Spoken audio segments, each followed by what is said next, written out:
কবিতা কেন টিকে থাকবে? লিখেছেন নির্মলেন্দু গুণ। শেষ পর্যন্ত টিকে থাকবে কবিতা, কেননা কবিতা হচ্ছে মানুষের দীর্ঘশ্বাস এবং আত্মার সঙ্গম থেকে উৎসরিত এক অবিনশ্বর শক্তির প্রকাশ।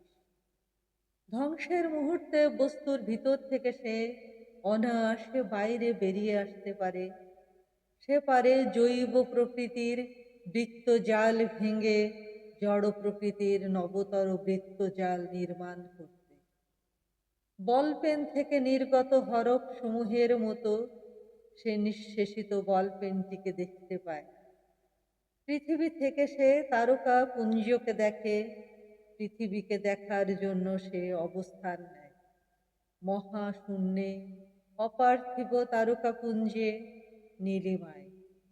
সে প্রভুত্ব করে মানুষের মনের উপর, যে মন বস্তু নির্ভর গতির যাবতীয় ধারণাকে পরাভূত করে অগ্রসর হয় কালে কালান্তরে। শেষ পর্যন্ত টিকে থাকবে কবিতা, কেননা যা আছে তার সাহায্যেই সে নির্মাণ করে এমন কিছু যা নেই।